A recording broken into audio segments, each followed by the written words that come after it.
Hello everyone, मैं हूं राज शर्मा। एक बार फिर से स्वागत है आपका अभिदय के इस ऑनलाइन क्लास में। चलिए, आप सब आज भी पहले आ चुके हैं। ये अच्छी बात है स्ट्रीम पहले से करने से, है ना। तो चलिए आज की क्लास स्टार्ट करते हैं। पिछले क्लास में जो मैंने बताया था, जो भी मैंने बायोटेक्नोलॉजी में अभी तक बताया, आज के टॉपिक में भी उन सभी की हेल्प लेंगे। ओके, सो आज जितने भी बच्चे नए हैं इस क्लास में, उनको थोड़ी सी प्रॉब्लम हो सकती है, बट मैं प्रॉब्लम होने दूंगा नहीं। चलिए स्टार्ट करते हैं। और बहुत सारे लोगों ने जो है आंसर लिख के भी दिखाया। जो मैंने होमवर्क दिया था काफी अच्छा लिखा है आप सभी ने। थोड़ी बहुत प्रैक्टिस करने की जरूरत है, ठीक है। तो चलिए, good afternoon Mohit, good afternoon Mayuri, good afternoon Shivani, good afternoon Swapnil, Younis, Bhavi Yadav, Jyoti Sharma. चलिए तो स्टार्ट करते हैं आज के इस टॉपिक को, ठीक है। आज भी जो है बायोटेक्नोलॉजी की फोर्थ क्लास है। आज के क्लास में बात करेंगे कुछ क्लोनिंग के बारे में, ठीक है।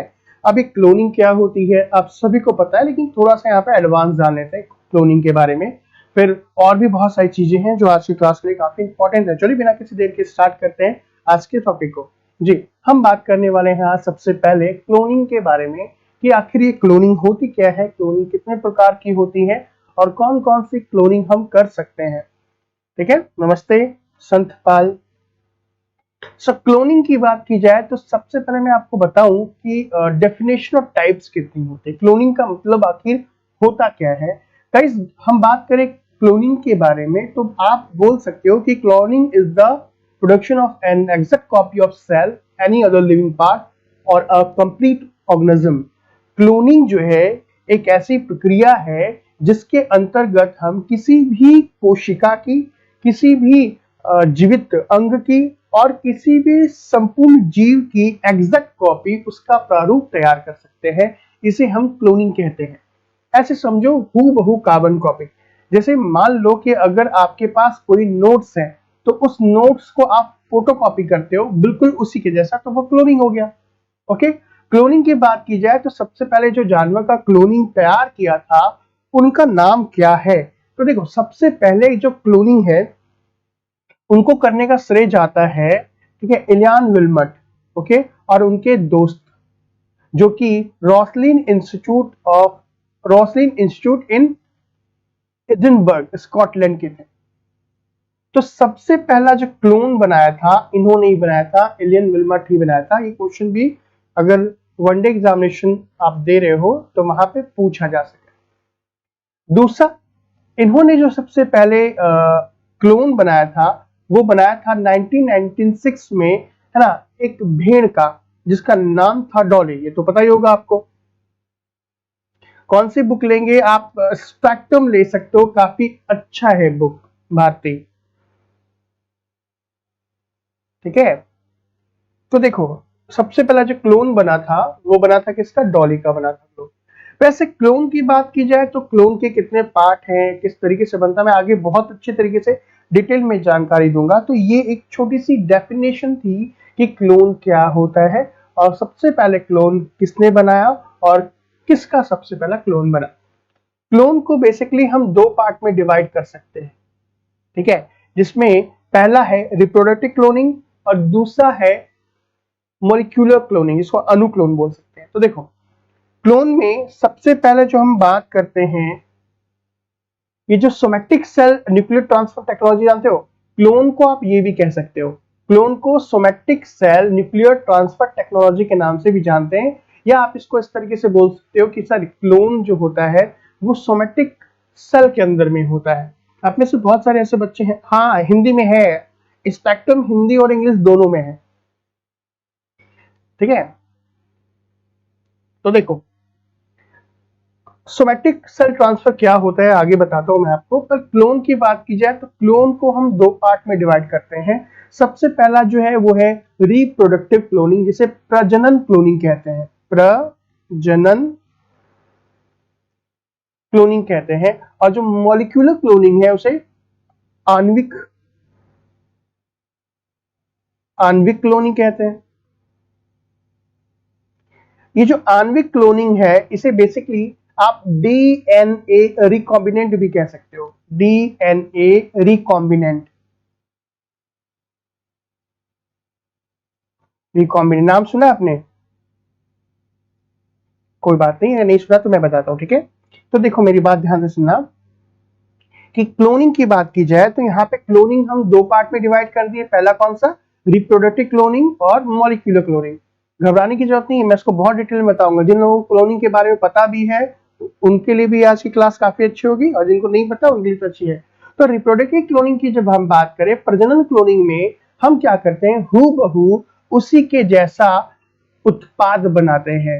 मतलब कि मान लो ये ए है, तो ए की एग्जैक्ट कॉपी बनाना ही क्या कहलाएगा? A1, यानी कि इसे हम रिप्रोडक्टिव क्लोनिंग कहते हैं।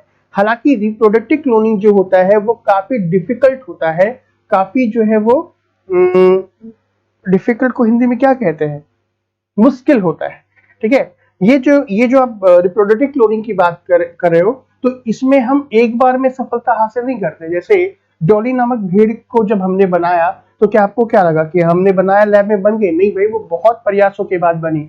मतलब ये है कि अगर मान लो हमने क्लोनिंग करना स्टार्ट किया, तो पहला क्लोनिंग नहीं बनेगा, दूसरा क्लोनिंग नहीं बनेगा। मतलब जानवर तो बना, किसी की आंख नहीं बन पाई, किसी के नाक नहीं बन पाया, किसी का पेट डेवलप नहीं हो पाया, किसी का कान डेवलप नहीं हो पाया।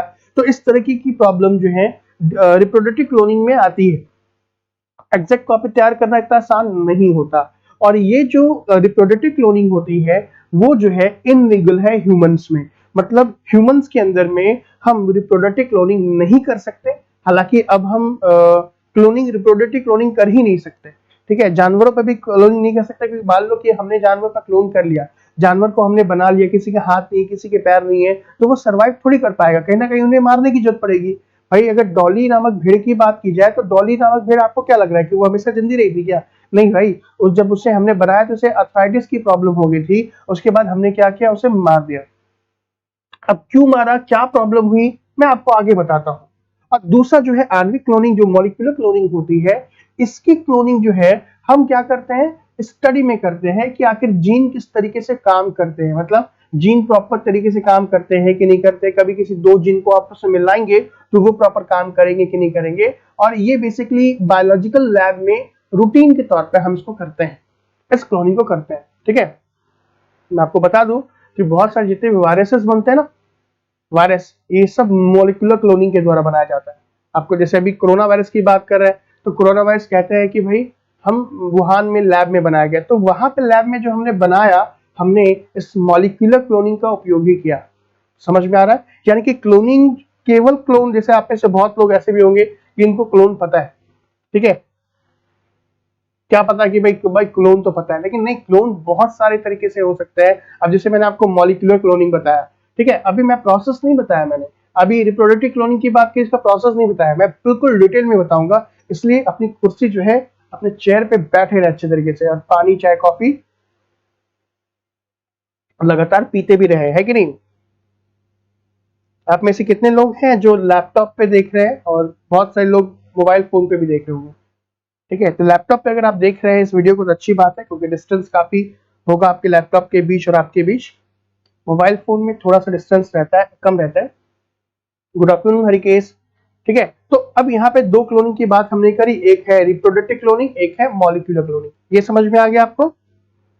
बिल्कुल नहीं आता, कोई बात नहीं, बायो बिल्कुल नहीं आता, पर मेरी क्लास में आप रहे, थोड़ा बहुत आपको समझ में जरूर आएगा।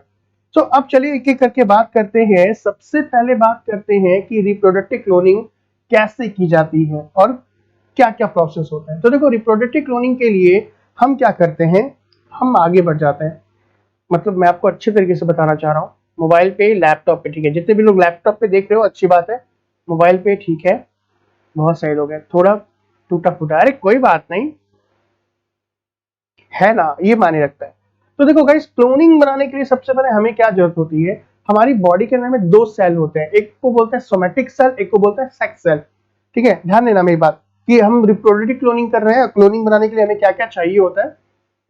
सबसे पहले हमें चाहिए सोमेटिक सेल,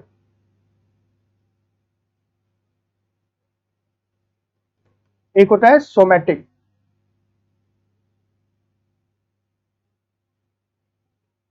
और एक को बोल सकते हो आप सेक्स सेल। हमारी बॉडी में तो दो ही होता है। सोमेटिक सेल किसे कहते हैं? देखो इसे हिंदी में हम दैहिक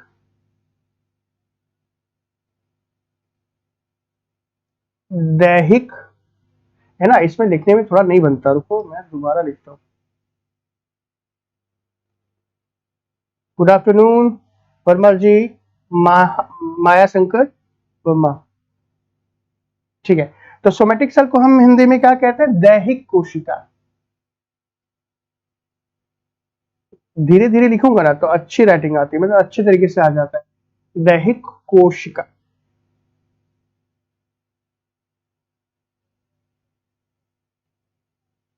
ठीक है। अब दैहिक कोशिका बोल सकते हो या आप इसको कायिक कोशिका कह सकते हो। कायिक कोशिका। और सेक्सुअल को तो आप लिंग लिंग कोशिका बोल सकते हो। लिंग कोशिका।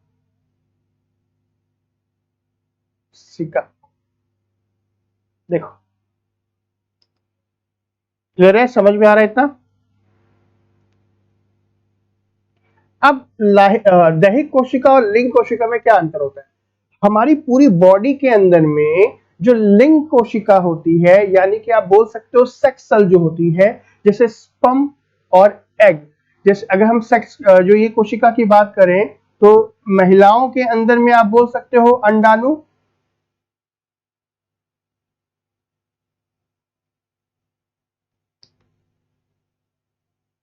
अंडाणु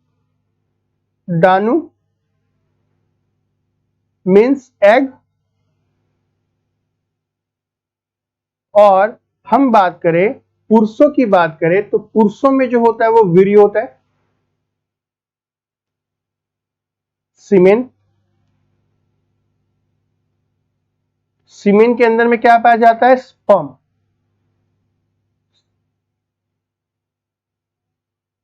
स्पर्म। और जो स्पर्म को वीर्य क्या बोलते हैं हिंदी में? इसको शुक्राणु। शुक्राणु। ये दिखाई दे रहा है, समझ में आ रहा है जो मैं हिंदी में लिख रहा हूं? जो सेल रिप्रोडक्शन में पार्टिसिपेट करते हैं उनको गैमेट्स कहते हैं, स्पर्म, ठीक है। अंथारिका, हाँ हाँ बिल्कुल सही कहा आपने। तो देखो सेक्स सेल की जब हम बात कर रहे हैं तो जो सेक्स सेल होते हैं हमारी बॉडी के अंदर में अंडाणु, जैसे कि एग, और स्पर्म के अंदर में क्या हो गया? स्पर्म जो है सीमेन के अंदर स्पर्म, यानी कि वीर्य के अंदर में शुक्राणु होता है। तो इन दोनों को छोड़ करके हमारे शरीर में जितनी भी कोशिकाएं होती हैं उन सबको सोमेटिक सेल कहते हैं, उन सबको हम दैहिक कोशिका या कायिक कोशिका कहते हैं। इस बात का ख्याल रखेंगे। तो अब मेरे ख्याल से आपको समझ में आ गया। तो क्लोन बनाने के लिए बेसिकली हमें क्या चाहिए? सोमेटिक सेल चाहिए। तो सोमेटिक सेल के लिए हमें क्या चाहिए भाई? हमने सोमेटिक सेल किसी जिसका क्लोन बनाना है उसका सोमेटिक सेल चाहिए, यानी कि हमें सेक्स सेल और हमें सेक्स सेल को छोड़कर बॉडी में जितनी भी जगह है उन सबको लेकर के हम क्लोन बना सकते हैं। तो अभी देखो सर मेरा आज तक समझ नहीं आया, क्या नहीं आया कमल बताओ, ठीक है। देखो देखो अब हमने क्या किया कि जिसका क्लोन बनाना है, क्या करना है? जिसका क्लोन बनाना है, जैसे मान लो हमें डॉली का क्लोन बनाना था, ये डॉली का क्लोन बनाना है, तो हमने इस डॉली के शरीर से क्या कर लिया? एक सोमेटिक सेल ले लिया। ये कौन सा सेल है? ये सेल है सोमेटिक सेल।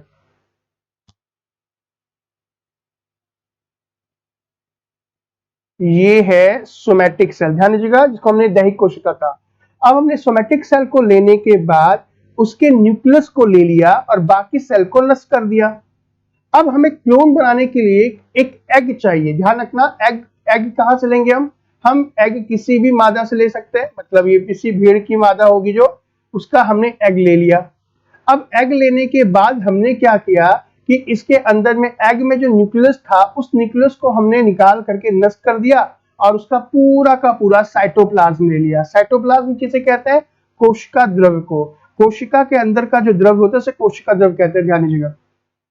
तो हमने एग का कौन सा सेल ले लिया? न्यूक्लियस को हटा के नाभिक को हटाया और पूरा का पूरा कोशिका ले लिया। सर क्या आप करंट अफेयर की क्लास भी लेते हैं? हाँ बच्चे वो भी लेता हूं।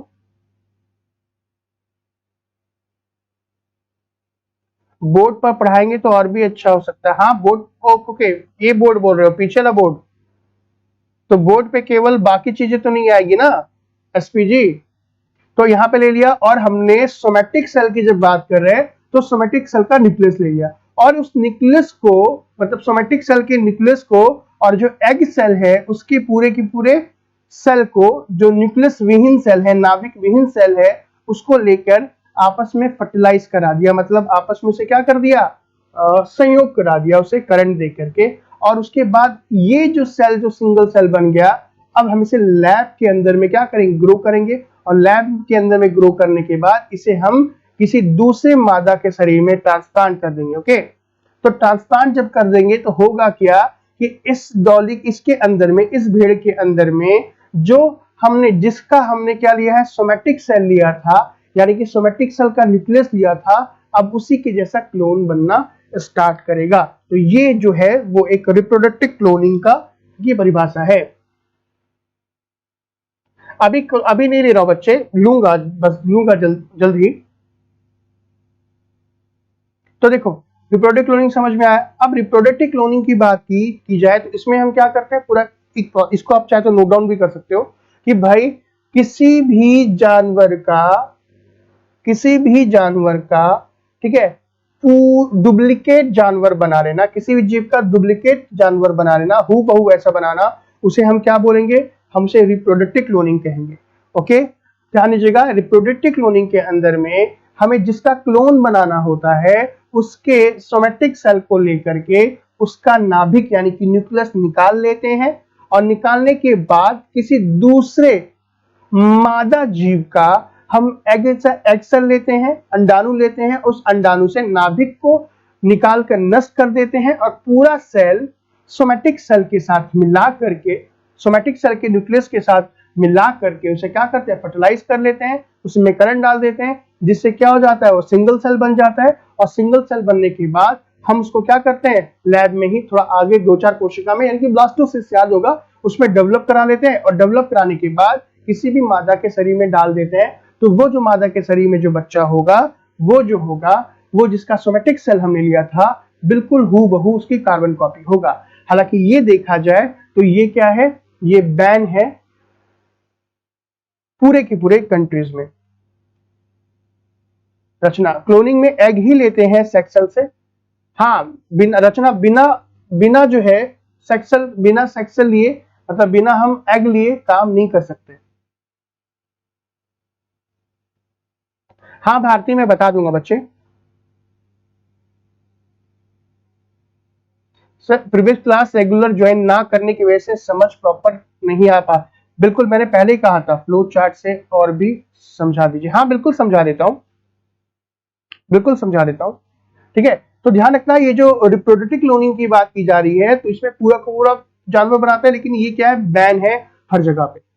अब बैन है तो फिर कौन सी क्लोनिंग हम कर सकते हैं, तो रिप्रोडक्टिव क्लोनिंग ना करके एक और क्लोनिंग बोल सकते हो, उसी में है, उसको बोलते हैं थेरेपेटिक क्लोनिंग, उपचारिक क्लोनिंग बोल सकते हो। देखो थेरेपेटिक क्लोनिंग के अंदर में क्या होता है बच्चे, कि थेरेपेटिक क्लोनिंग के अंदर में हम क्या करते हैं, न्यूक्लियस ऑफ सेल, बेसिकली हम इसमें स्किन सेल लेते हैं। स्किन सेल जो हमारी त्वचा का सेल होता है, त्वचा, उस त्वचा के सेल को लिया जाता है, उसमें से हमने जो न्यूक्लियस है, नाभिक है, वो नाभिक ले लेते हैं, और नाभिक लेने के बाद हम इसको क्या करेंगे, फर्टिलाइज कर देंगे एग के साथ, भाई किसी दूसरे एग के साथ फर्टिलाइज करेंगे, जिससे क्या होगा, आपका जाकर के एक जायगोट बनेगा। जायगोट बनने के बाद उससे हम ब्लास्टोसिस ले लेंगे। ब्लास्टोसिस लेने के बाद वैज्ञानिक क्या करेंगे, उसमें से स्टेम सेल निकाल देंगे, और स्टेम सेल से निकालने के बाद कल्चर करके हमें जो भी पेरेंट्स का जो भी अंग चाहिए होगा हम वो बना लेंगे। अब ये उनको समझ में नहीं आया होगा कि जो प्रीवियस क्लास नहीं कर रहे होंगे।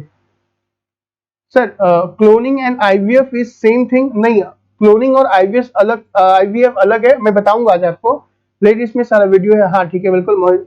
सर ये बंद है तो डॉली कैसे, पहले बनाया था उसके बाद बैन हो गया मोहित। नहीं, इसमें स्पर्म का कोई रोल नहीं होता रचना, इसमें स्पर्म नहीं, इसमें एग लेते हैं, ठीक है। जय श्री राम, जय श्री राम। सर इसका करंट साइंस से भी रिलेशन, हाँ बिल्कुल रिलेशन है। नहीं अनुराग, क्लोनिंग एंड आईवीएफ अलग है, आज मैं आपको आईवीएफ भी बताऊंगा। देखो इंसानों में तो किया नहीं गया है, लेकिन क्या पता कोई ना कोई देश इंसानों पे भी कर रहा हो। वैसे तो बैन है, अब तो जानवरों पे भी बैन है, लेकिन लोग करते ही हैं। ठीक है, थेरेपेटिक क्लोनिंग देखो मैं फिर से कह रहा हूं, इसमें हमने क्या किया, देखो मेरी बात सुनेंगे। थेरेपेटिक क्लोनिंग किस तरीके से करते हैं, हमने त्वचा ली, त्वचा में से हमने सोमैटिक सेल को ले लिया, मतलब हमने सेल ले लिया। अब सेल लेने के बाद इसमें न्यूक्लियस होता है, सबको पता होगा। अब इसके न्यूक्लियस को, ये रहा इसका न्यूक्लियस नाभिक, और ये रहा पूरा का पूरा एक सेल। ठीक है, ये अलग कर दिया हमने इन दोनों को। ये क्या है, स्किन सेल है, ध्यान दीजिएगा।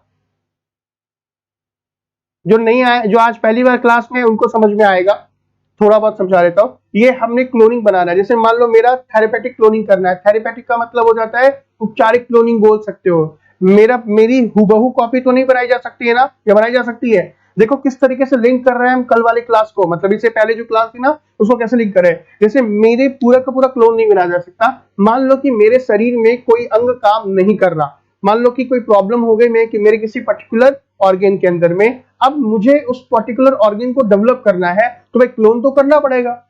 मेरी बात ध्यान से सुनेगा कि भाई मेरी बॉडी है, मेरा पूरा का पूरा शरीर बनाया नहीं जा सकता, क्यों, क्योंकि ये बैन है। हालांकि बना तो जरूर सकते हैं, लेकिन ये बैन है।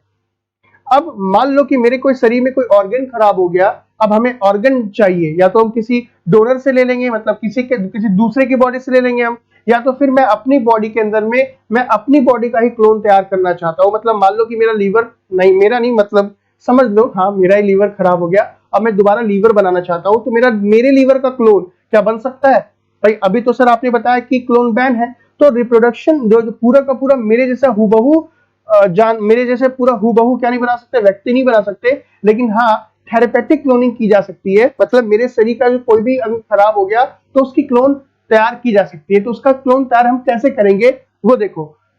अब मेरे से लीवर खराब हो गया है, कोई भी चीज खराब हो गया, तो हमने क्या किया, मेरी बॉडी से स्किन सेल लिया। स्किन सेल से निकलने के बाद मेरा ये जो न्यूक्लियस है, ये है नाभिक,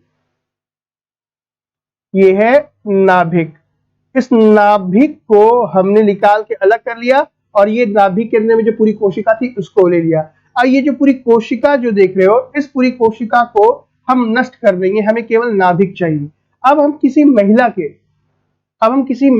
के कोई मतलब डोनर तो होनी चाहिए, बिना एग की क्लोनिंग नहीं होगा। अब हमने क्या किया, किसी भी लेडीज का एग सेल ले लिया, ये ले लिया मैंने एग सेल, ये एग सेल ले लिया। और एग सेल लेने के बाद वापस हमने क्या किया, इसके नाभिक को, ये रहा नाभिक, इसके नाभिक को निकाल लिया, और इसके पूरी कोशिका, ये पूरी कोशिका हो गई। अब ये जो नाभिक देख रहे हो, इसका नाभिक किसका, ये जो नाभिक आप देख रहे हो, ये डोनर है, ये दाता है। किसी का भी ले सकता हूं, किसी भी लेडीज का ले सकता हूं, ठीक है। हाँ बिल्कुल सही कहा अनुराग, किसी दुश्मन का हो, ऐसे में समझाने के लिए करना ही पड़ता है, क्या करेंगे। देखो नाभिक निकाला, अब हमने क्या किया, ये जो नाभिक निकाला हमने किसका, किसी भी डोनर का, किसी भी लेडीज का, उसको मैंने नष्ट कर दिया। अब नष्ट करने के बाद फिर मैंने क्या किया कि अब ये जो नाभिक, मेरे स्किन का जो नाभिक है, वो ले जा करके हमने उसके किस में डाल दिया, हमने उस लेडीज के जिसका भी डोनर का एग लिया, उसके इस सेल में डाल दिया। और सेल को डालेंगे और इसको क्या कर दिया, फ्यूज करा दिया। फ्यूज समझ में आ रहा है। फ्यूज करने के बाद अब हम इसमें कुछ जीन एडिटिंग कर देंगे, कुछ सर्टेन जीन डाल देंगे। याद होगा मैंने आईपीएस सेल बताया था ना आपको, आईपीएस सेल, बस उसी तरीके से इसको हम क्या करेंगे, यानी कि हालांकि ये जो हमने स्किन लिया, ये एक प्रकार का कौन सा स्टेम सेल हो गया, ये एक प्रकार का यूनिपोटेंट स्टेम सेल हो गया, याद करो इससे पिछली क्लास में। तो अब हम क्या करेंगे कि इस सेल को आईपीएस मतलब आईपीएस स्टेम सेल में चेंज कर लेंगे। चेंज करने के बाद इसको हम कल्चर कराएंगे। क्या कराएंगे, कल्चर कराएंगे। मेरी बात ध्यान से सुनेंगे बच्चे, कल्चर क्या है, अगर आप में से किसी को पता नहीं चल रहा तो मेरी पिछली क्लास जाके जरूर देखें, ठीक है। कल्चर कराने के बाद हम इस पूरे एक सिंगल सेल को हम किस में डेवलप करा लेंगे, हम इसको वापस से एक सेल, दो सेल में, 2 से 4, 4 से 5, 5 से 10, और एक ऐसी स्टेज आएगी 4 से 5 दिन के अंदर में जो ब्लास्टोसिस बन जाएगा। क्या बन जाएगा, ब्लास्टोसिस बन जाएगा। ध्यान करो, याद करो, मैंने बताया था ये बन गया ब्लास्टोसिस, ये बन गया, ये बन गया ब्लास्टोसिस। ठीक है, अब ब्लास्टोसिस से हम क्या करेंगे, इस ब्लास्टोसिस से वापस हम सारे के सारे सेल को निकाल लेंगे। ठीक है, और निकालने के बाद ये बन गया कौन सा, देखो ये ब्लास्टोसिस से, ध्यान रखना, BLASTOCYST,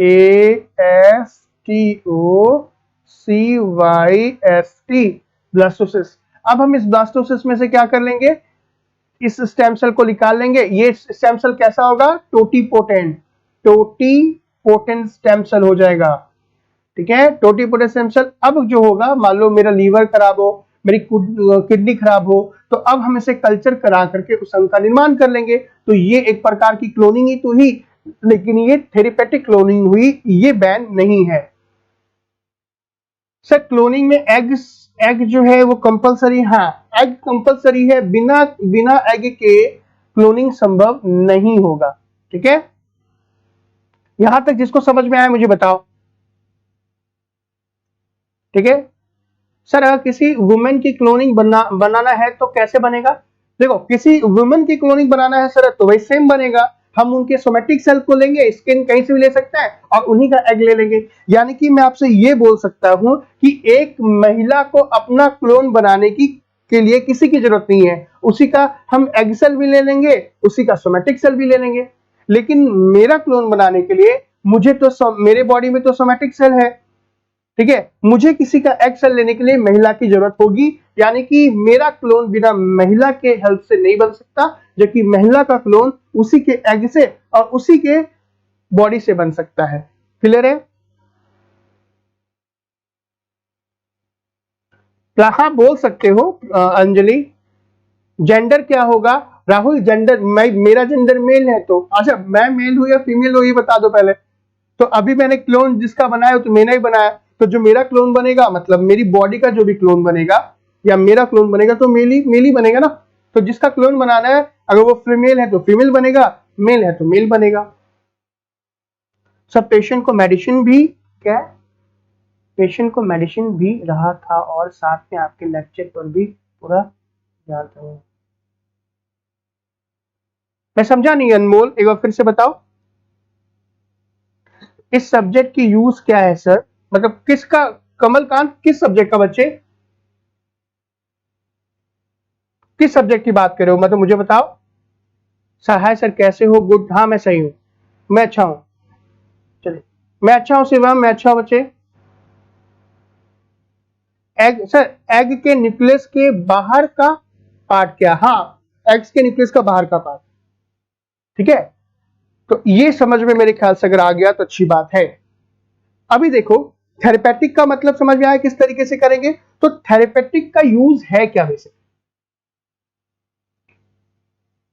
first clone element Dolly,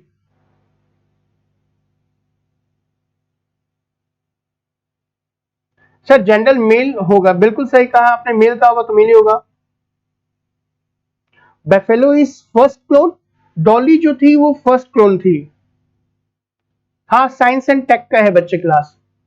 तो देखो अब इस थेरेपेटिक क्लोनिंग के फायदे क्या है, आप क्या क्या है, इट्स हैवी। देखो इससे क्या कर सकते हैं, जैसा कि मैंने आपको बताया कि मेरी बॉडी से मेरा तो क्लोन अब जरूरी नहीं है, मेरा कोई अंग खराब हो गया तो वो अंग बना सकते हैं। तो थेरेपेटिक क्लोनिंग का फायदा क्या है कि कोई भी ऑर्गेन को क्रिएट किया जा सकता है आवश्यकता अनुसार। मान लो कि कोई जेनेटिक डिजीज आ गई है, तो जेनेटिक डिजीज को भी सही करने के लिए हम थेरेपेटिक क्लोनिंग का यूज करेंगे, ये बैन नहीं है। दूसरा, ये जो कोई भी अगर ऑर्गन मान लो खराब हो चुका है उसको हम रिजनरेट करना चाहते हैं तो वो भी कर सकते हैं इस क्लोन के माध्यम से। दूसरा कि भाई अगर आने वाले समय में जो नया ट्रीटमेंट है, एक नए उपचार की जो विधि है वो भी जो है वो जनरेट हो सकती है इस थेरेपेटिक क्लोनिंग के माध्यम से।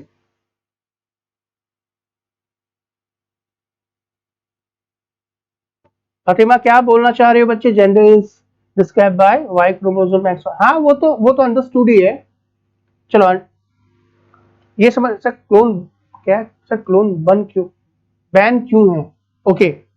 Sir what is blastocyst sir? Shivam देखो बच्चे, आप मेरे ख्याल से आज आप पहली क्लास में हो, फिर भी मैं बता देता हूं। ब्लास्टोसिस उसे कहते हैं जैसे मान लो कोई एक एग और एक स्पर्म मिला, एक सिंगल सेल बना, तो वो सिंगल सेल डिवाइड होने लगेगा ना। तो एक जैसे मान लो कि आज एक स्पर्म और एक एग को फर्टिलाइज किया, तो अब वो डिवाइड होते होते आगे बढ़ेगा, 1 से 2 से 4, 4 से 8, 8 से 16, तो ऐसे करते करते करते 4-5 दिन तक जितना भी डिवाइड हो जाएगा उसे ब्लास्टोसिस कहते हैं। ये बैन क्यों है मैं बताता हूं Sapna. Thank you so much Bharti. देखो ये बैन क्यों है, जैसे कि मान लो कि अभी मान लो मैं अपने पूरा का पूरा क्लोन मैंने अपना बनाया, मेरी जो एज है, मान लो मेरी एज अभी 70 साल है, ठीक है। सुनना मेरी बात, कि मान लो मेरे 70 साल की उम्र में मेरा क्लोन बनता है, तो भाई मेरी जो उम्र है वो 70 साल है, लेकिन मान लो कि मैं 200 साल, मैं 100 साल तक जिंदा रहूंगा, ठीक है।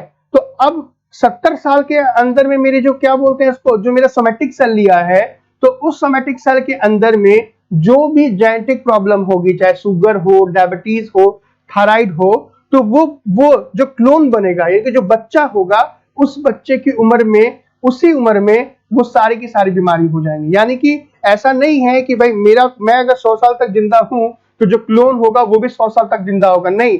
तो 70 में से 100 घट गया, कितना बचा, 30 साल तक। तो उस जो मेरा क्लोन अभी बनाया जाएगा उसकी उम्र जो होगी वो कम से कम 30-35 साल तक ही होगी, इससे ज्यादा नहीं होगी। और यही चीज हुई थी डॉली में। तो डॉली को बाद में अर्थराइटिस हो गया था, मतलब उसके घुटनों में क्या हुआ, दर्द होने लगा था, इसी कारण से इनको हम मार दिए, मतलब उसकी डेथ कर दी गई थी।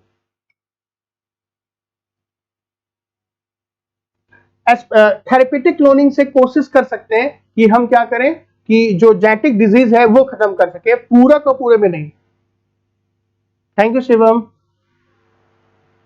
लॉस बताया तो मोहित, लॉस इससे ये है, पर थेरेपेटिक क्लोनिंग से लॉस नहीं है। तो अभी हम रिप्रोडक्शन की बात कर, मतलब हम क्लोनिंग की बात कर रहे थे। तो क्लोनिंग में मैंने आपको बताया कौन कौन सा, रिप्रोडक्शन क्लोनिंग मतलब पूरी तरीके से प्रजनन क्लोनिंग और थेरेपेटिक क्लोनिंग। अब हम बात कर लेते हैं किस पे, मॉलिक्यूलर क्लोनिंग के ऊपर। देखो मॉलिक्यूलर क्लोनिंग क्या होती है। मॉलिक्यूलर क्लोनिंग बैन नहीं है। मॉलिक्यूलर क्लोनिंग बेसिकली हम जीन पे करते हैं, और ये जैसे जो मैं आपको आगे बताऊंगा जीन टेक्नोलॉजी, उस पे भी करते हैं। जितने भी वायरस है, जितने भी बैक्टीरिया है, या भी जितने भी आप जीएमओ फ्रूट देखते हो, जीएमओ का मतलब समझ, जेनेटिक मॉडिफाइड ऑर्गेनिज्म का नाम सुना है आपने, ठीक है। तो जितने भी जेनेटिक मॉडिफाइड ऑर्गेनिज्म है वो सब मॉलिक्यूलर क्लोनिंग है। क्लियर है।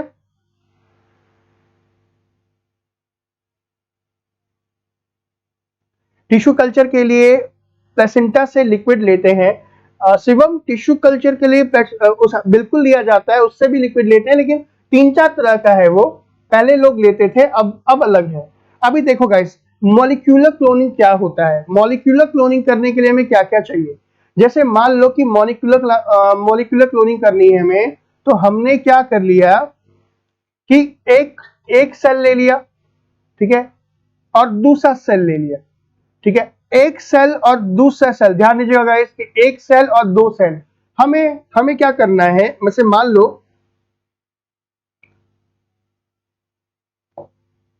प्रिपेयरिंग फॉर नीट ऑल्सो आप कर सकते हो। यहाँ पे मैं आपको इतना बता रहा हूं कि नीट में भी काफी हेल्प मिलेगा। मयूरी गुप्ता सर, उसमें मैन और वुमेन दोनों का डीएनए जाएगा। किसकी बात कर रहे हो बच्चे, मयूरी मुझे अच्छे तरीके से बताओ, तभी मैं आपको बता पाऊंगा। अभी ध्यान दीजिएगा, जैसे कि मान लो मॉलिक्यूलर क्लोनिंग क्या है, मैं आपको वो बता रहा हूं कि एक मान लो जैसे एक एनिमल है और एक एनिमल ये है, तो भाई दोनों अलग अलग देख रहे हो, दोनों की शारीरिक संरचना सेम है या अलग है, अलग है ना। ये पतला है, ये थोड़ा मोटा है।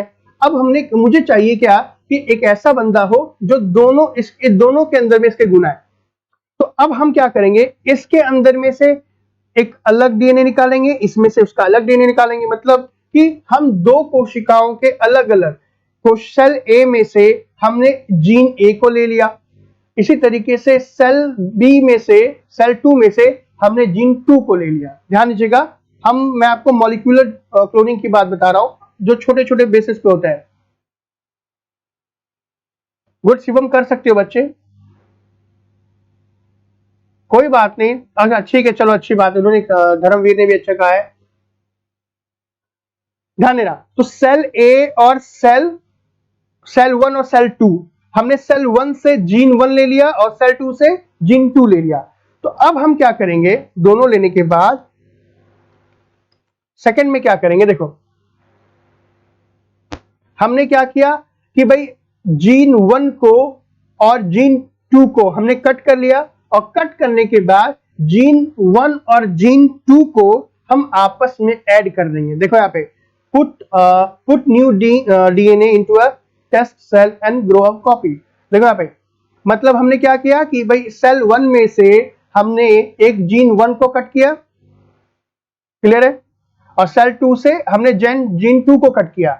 हमने क्या किया कि जीन 1 के अंदर में इस जीन 2 को इंसर्ट कर दिया, देख रहे हो आप, जीन 1 में जीन 2 को इंसर्ट कर दिया।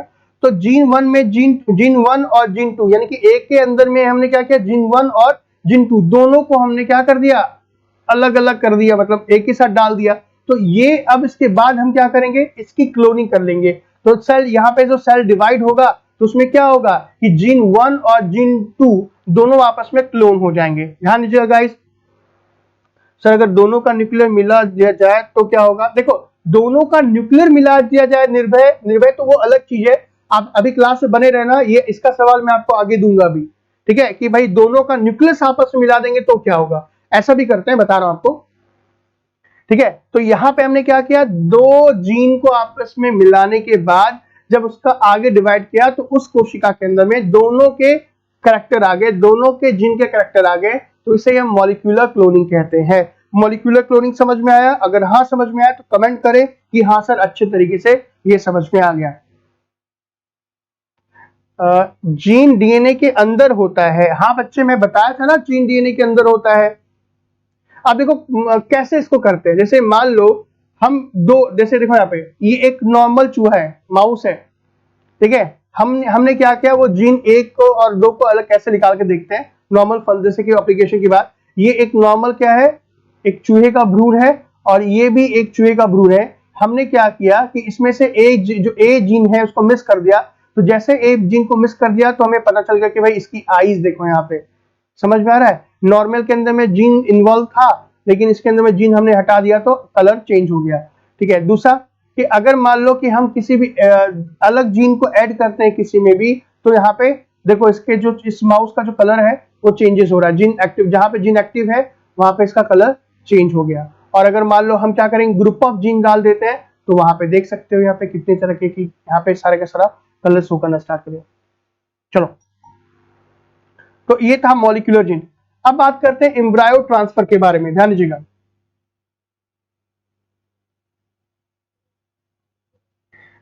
चलिए नेक्स्ट बात करते हैं एम्ब्रायो ट्रांसफर। ये था आपका जो क्लोन था, मैंने आपको थोड़ा बहुत समझा दिया, बाकी जैसे जैसे और भी टॉपिक आते जाएंगे वहां पे डिस्कस करते जाएंगे। एम्ब्रायो ट्रांसफर क्या होता है उसको जानो पहले, ठीक है। एम्ब्रायो ट्रांसफर का मतलब, देखो हम एम्ब्रायो ट्रांसफर को फॉर्म में कैसे करेंगे, मतलब जो किसान होते हैं उसका उपयोग कैसे करते हैं। म्यूटेशन ब्रीडिंग भी इसी तरह होता है, हाँ बिल्कुल बोल सकते हो आप। देखो मेरी बात ध्यान से सुनेंगे बच्चे पहले कि एम्ब्रायो ट्रांसफर क्या होता है और ये क्यों महत्वपूर्ण है, एम्ब्रायो ट्रांसफर हम करते कैसे हैं। तो एम्ब्रायो ट्रांसफर को समझने के लिए पहले ये समझो, हमने क्या किया कि एक एग लिया, किसी भी जानवर का एक एग ले लिया, हमने किसी भी जानवर का एक एग ले लिया, जैसे मान लो गाय है, ठीक है, तो फीमेल जो गाय है, फीमेल मादा जो गाय है उसका हमने एग ले लिया, और बैल से हमने क्या कर लिया, अच्छे किस्म के बैल से हमने स्पर्म ले लिया और आपस में फर्टिलाइज कर दिया। तो ये जो फर्टिलाइज होगा तो ये सिंगल सेल बन जाएगा, यस और नो, ठीक है। म्यूटेशन ब्रीडिंग जो होता है वो डिफरेंट है सर, वो क्या होता है, जब तक म्यूटेशन ब्रीडिंग नहीं समझोगे कैसे पता चलेगा, वो मैं आपको आगे बताऊंगा। मॉलिक्यूलर क्लोनिंग का दूसरा नाम जीन एडिटिंग है। आप हाँ बोल सकते हो ज्योति कि मॉलिक्यूलर जो क्लोनिंग है उसका दूसरा नाम जो है वो जीन एडिटिंग बोल सकते हो, धीरे धीरे देखो जितने भी टर्म्स है, जैसे धर्मा ने कहा सब म्यूटेशन ब्रीडिंग क्या है, ये डिफरेंट है, ठीक है। नवनीत ने कहा सब म्यूटेशन ब्रीडिंग भी इस तरह के होता है। तो देखो अगर देखा जाए तो बिल्कुल सेम प्रोसेस होता है, नहीं देखा जाए तो अलग भी है। तो वो क्या होता है जब तक मैं आपको समझाऊंगा नहीं, आप नहीं समझ पाओगे, ठीक है।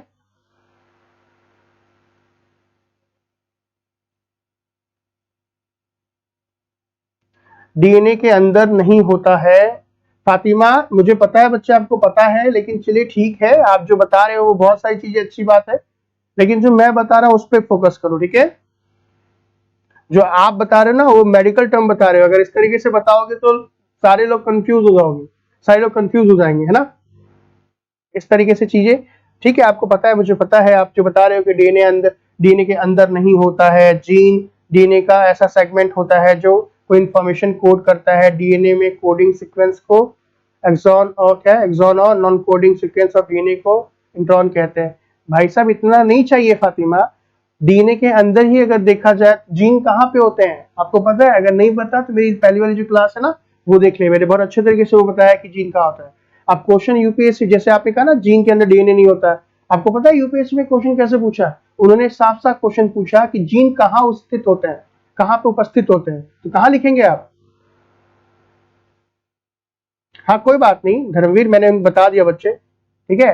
क्वेश्चन पूछा है तो आप जो बोल रहे हैं वहां पे जीन डीएनए जीन के अंदर नहीं होता बच्चे, वो बिल्कुल अलग है, ठीक है। तो इस पे थोड़ा सा मुझे लग रहा है कि यहाँ पे जो ये जो पढ़ा रहा हूं मैं आपको, ये बिल्कुल यूपीएससी बेस्ड है, जहां वो चाहिए वहां बता रहा हूँ, ठीक है। नॉलेज अच्छी बात है, लेकिन ज्यादा नॉलेज खतरनाक हो जाती है बच्चे। Gene is present in DNA, बिल्कुल सही कहा धर्मवीर, जीन जो है वो डीएनए पे, जो जीन होते हैं ना वो डीएनए पे स्थित होते हैं, बताया है मैंने अच्छे तरीके से। चलो कोई बात नहीं, कंफ्यूज मत हो सर, लोग डीएनए और जीन में कंफ्यूज रहते हैं, कोई कंफ्यूजन नहीं है, मैं बता चुका था ये बात। यहाँ पे देखो, देखो आगे देखो, मैं आपको एम्ब्रायो ट्रांसफर बता रहा हूं, तो ये यहाँ पे एग सेल है, यहाँ पे स्पर्म, यहाँ पे एक सिंगल जाइगोट बन गया। अब यहां से लेकर के 3 से 4 दिन के अंदर में ये क्या बन जाएगा? ब्लास्टोसिस बन जाएगा। क्या बन जाएगा? ब्लास्टोसिस। ब्लास्टोसिस किसे कहते हैं? 3 से लेकर के 4 से लेकर 5 दिन तक के भ्रूण को, एम्ब्रायो को हम ब्लास्टोसिस कहते हैं। क्या कहते हैं? ब्लास्टोसिस कहते हैं। मैं बता चुका हूं ये चीजें, इसे ब्लास्टोसिस कहते हैं, ब्लास्टोसिस, ठीक है। ये 3 से 4 दिन का एम्ब्रियो है, 3 से 4 दिन 5 दिन का भ्रूण है।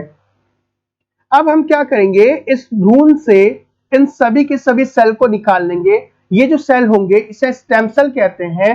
कौन सा स्टेम सेल कहते हैं, कोई बताएगा? कौन सा स्टेम सेल कहते हैं इसको? फटाफट बताए कोई। इसे स्टेम सेल कहते हैं। और हर एक स्टेम सेल को हम क्या कर लेंगे? कल्चर करा लेंगे। क्या कर लेंगे? कल्चर करा लेंगे। तो क्या मैं बोल सकता हूं कल्चर के लिए मेरी क्लास, सेकंड क्लास जरूर देखना, ठीक है। इसे हम कल्चर करा लेंगे, तो कल्चर के बाद क्या होगा कि हम एक साथ कई प्रकार के ब्लास्टोसिस्ट का निर्माण कर लेंगे, कई प्रकार के ब्लास्टोसिस्ट का निर्माण कर लेंगे, ध्यान दीजिएगा। तो हमने क्या किया कि यहां पर कुछ तकनीकी के माध्यम से, है ना, ब्लास्टोसिस्ट का निर्माण कर लिया। तो देखो हमने क्या किया कि एक गाय के अंदर, गाय के एक्सेल को लेकर, अच्छी क्वालिटी के स्पर्म को लेकर के हमने क्या किया कि हमने उसके ब्लास्टोसिस्ट से स्टेम सेल को निकाला। और ध्यान दीजिएगा कौन सा स्टेम सेल है मुझे बताएंगे जल्दी से बताएंगे। ये इसका हमने बना करके कई सारे ब्लास्टोसिस्ट बना लिया, और हमने इन सारे ब्लास्टोसिस्ट को या तो फ्रीजर में स्टोर कर देंगे, या तो हम क्या करेंगे कि हमारे पास और जितने भी फीमेल गाय हैं उन्हीं के गर्भ में इन सभी को हम ट्रांसफर कर देंगे। मतलब क्या हुआ, हमने केवल एक एग और एक स्पर्म से हमने क्या कर लिया, तकनीक के माध्यम से एक ब्लास्टोसिस्ट को नहीं, हमने कई ब्लास्टोसिस्ट को बना लिया। और ये सारे के सारे ब्लास्टोसिस्ट को हम किसी भी अन्य मादा के गर्भ में जब हम ट्रांसफर कर देंगे तो इसे ही हम एम्ब्रायो ट्रांसफर कहते हैं। अब एम्ब्रायो ट्रांसफर बेसिकली जानवरों में भी होता है, और एम्ब्रायो ट्रांसफर जो होता है वो मतलब मानवों में भी होता है। वो कैसे कैसे होता है मैं आपको आगे बताता हूं। देखो क्या है, नहीं, इस स्टेम सेल को कहते हैं कौन सा, इसे कहेंगे टोटीपोटेंट स्टेम सेल। याद करो, टोटीपोटेंट स्टेम सेल कहते हैं। सो गाइस, एम्ब्रायो ट्रांसफर जो है ये एक बहुत बहुत पावरफुल टेक्नोलॉजी है, जिसके अंतर्गत आप क्या कर सकते हो, जितने भी जानवर हैं उन जानवरों के अंदर में हम अच्छे किस्म के जीन वाले या अच्छे उच्चतम गुणवत्ता के एम्ब्रायो को हम ट्रांसफर कर सकते हैं। ठीक है, एम्ब्रायो ट्रांसफर टेक्नोलॉजी में बेसिकली क्या करते हैं कि हम एम्ब्रायो को कलेक्ट करते हैं किसी फीमेल डोनर से, और उसको किसी अन्य फीमेल जो भी हो, जो फीमेल गाय होगी या जो भी भैंस होगी, उसमें हम ट्रांसफर करके हम उसमें से कई प्रकार के ऑफस्प्रिंग को ले सकते हैं।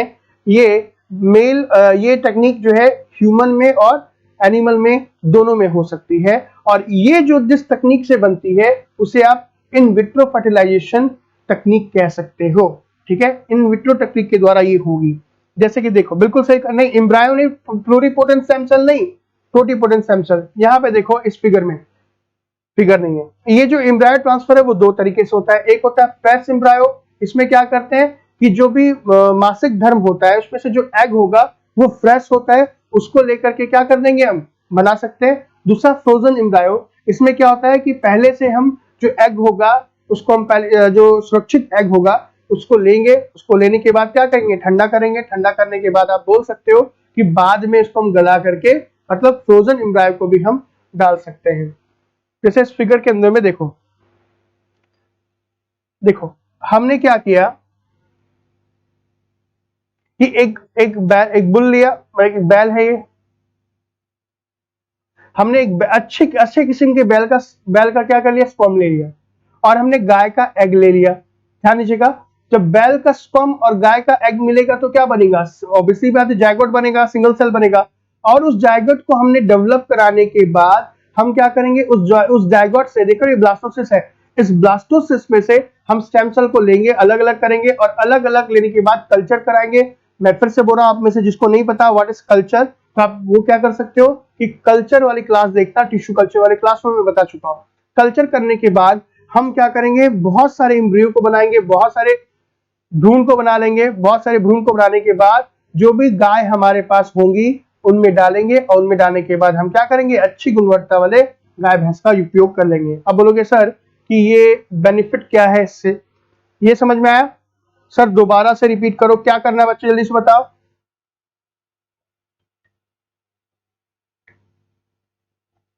क्या रिपीट करना है यहाँ पे, क्या रिपीट करना है, जल्दी से बताएं मोहित। तो ये है एम्ब्रायो ट्रांसफर। तो एम्ब्रायो ट्रांसफर में बेसिकली बेनिफिट क्या है, इसके क्या क्या बेनिफिट है वो एक बार देख लेते हैं। मेन एडवांटेज क्या है गाइस, आपको अच्छे तरीके से पता है कि हमारे यहाँ पे भारत की बात की जाए तो भारत में बहुत सारे गाय ऐसी हैं जो देसी गाय हैं। तो भाई देसी गाय है तो आपको पता है कि देसी गाय देसी बच्चे को जन्म देगी, और देसी गाय देसी बच्चे को जन्म देगी तो देसी जो बच्चा होगा आगे जाकर के वो भी देसी होगा। ठीक है, तो उससे जो दूध है वो ज्यादा मात्रा में नहीं निकलता। जहां तक मुझे पता है कि जो देसी गाय होती है वो ज्यादा से ज्यादा 2 से 4 लीटर दूध देती है, लेकिन अगर जर्सी गाय की बात करें तो वो एक एक दिन में 10-10, 20-20 लीटर भी दूध देती है। तो अब ऐसी गाय तो भाई यहाँ तो होती नहीं है, या तो हम उसे क्या करेंगे, विदेशों से लेके आएंगे। सुरोगेसी बोल सकते हैं इस प्रोसेस को, हाँ बच्चे बोल सकते हैं, आगे बताऊंगा सुरोगेसी क्या होता है। एचएफ क्या होता है, समझ में आ गया, ठीक है, अच्छी बात है। ऐसा करने से फायदा क्या है, मैं आपको वही तो बताऊंगा। अभी आपने कर दिया सर, पेडिग्री का मतलब क्या होता है, बता रहा हूं पहला सुनो। देखो मेरी बात सुनेंगे, तो यहाँ पे हमने क्या किया कि भाई भारत में बहुत सारी गाय ऐसी हैं जो निम्न किस्म की हैं। तो निम्न किस्म की तो बहुत सारी गाय, हाई क्वालिटी की गाय हमारे पास नहीं है। तो ऐसे कंडीशन में इस टेक्नोलॉजी के माध्यम से क्या करेंगे कि हम किसी अच्छे गुणवत्ता वाले जो बैल और जो गाय होंगी उनको क्रॉस कराएंगे, और क्रॉस करने के बाद अच्छे किस्म का भ्रूण ले लेंगे, और हम इस तकनीक के माध्यम से बहुत सारे भ्रूण को तैयार कर लेंगे, जिससे क्या होगा कि उच्च क्षमता वाले, मतलब हाई कैपेसिटी वाले भ्रूण को हम निम्न क्षमता वाले गाय के अंदर में ट्रांसफर कर देंगे। तो ऐसी कंडीशन में जो निम्न क्षमता वाली गाय है, जो वो बच्चा उससे पैदा होगा वो उच्च क्षमता वाले बच्चे पैदा करेगी, जिससे जो हो दूध और दही या फिर जो भी हमें चाहिए होगा, ठीक है, वो हमें आसानी से मिल जाएगा। और साथ में क्या होगा, जैसे मान लो इस तकनीक के द्वारा जो जेनेटिक मटेरियल है, जैसे मान लो सिंगापुर की गाय बहुत अच्छी मानी जाती है, वहां की गाय काफी अच्छा दूध देती है, तो अगर मान लो हम वहां से उतनी दूर से यहाँ पे गाय लेके आएंगे तो प्रॉब्लम भी तो है, क्योंकि वहां की गाय एक अलग इन्वायरमेंट में दूध वगैरह देती है, अलग इन्वायरमेंट में रहती है, बट हमारे यहाँ तो नहीं है। लेकिन हम वहां के जेनेटिक मटेरियल को अगर यहाँ ला करके यहाँ सर्वाइव करें तो ये पॉसिबल है कि वो दूध ज्यादा दे। देसी गाय सबसे अच्छी होती है, बिल्कुल सही कहा आपने कि देसी गाय सबसे अच्छी होती है, लेकिन भाई आज जिस प्रकार से जनसंख्या बढ़ रही है, आपको नहीं लगता कि उतनी देसी गाय जो दूध देती है उससे हमारी जो है आवश्यकता की पूर्ति हो पाएगी? बिल्कुल नहीं हो पाएगी। इसलिए हमारे पास ऑप्शन नहीं है जर्सी गाय के अलावा। दूसरा कि जैसे मान लो कि आप बोलोगे सर ऐसा है हम डायरेक्ट गाय को ले आए स्विट्जरलैंड से, तो भाई अगर मान लो उतनी दूर से गाय को लेके आओगे तो गाय उस माहौल में पली बड़ी है, यहाँ पे आने के बाद पता नहीं वो कैसा रिएक्शन करे, ठीक है। और अगर हम गाय लेके आएंगे तो हो सकता है ना कि वहां से कोई डिजीज भी यहाँ पे आ जाए, तो ये जो पॉसिबल नहीं है।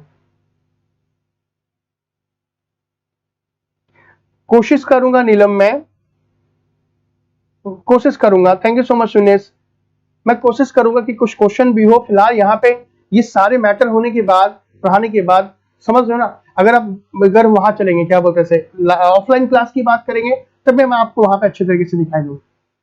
दूसरा गाइस, हम क्या कर सकते हैं, हाँ बताई तो दिया कि हमारे पास जो भी क्या है, निम्न जो हमारे लोकल देसी जो गाय भैंस होंगी, देसी गाय भैंस के अंदर में हम हाई क्वालिटी के जेनेटिक मटेरियल को क्या कर सकते हैं, हम डाल करके उससे अच्छी क्वालिटी के, सर इसको क्लोनिंग, क्या सर जी इसको क्लोनिंग कहा जाता है, मतलब हाँ इसे क्लोनिंग, हाँ उदय सिंह इसे भी क्लोनिंग कहेंगे बच्चे, तभी तो बोला क्लोनिंग बना, ये भी तो एक प्रकार का क्लोनिंग ही है। तो अब ये तो ये जो है मेन एडवांटेज है एम्ब्रायो ट्रांसफर का। डिसएडवांटेज क्या है कि बस भाई एक ही डिसएडवांटेज है, क्या कि इसकी जो टेक्नोलॉजी है वो काफी हाई है। अब गाइस अगर हम बात करें कि भारत में सबसे जो पहला एम्ब्रायो ट्रांसफर से जो पैदा हुआ था वो कौन था, इंडिया का पहला female class born using embryo trans technology Friday सितंबर 7 2008 को, 2008 को जो है पहला जो है जो जानवर जो है फीमेल काल जो है वो बॉर्न हुआ था, ठीक है, इंडिया में इस तकनीकी के माध्यम से। तो ये समझ में आया,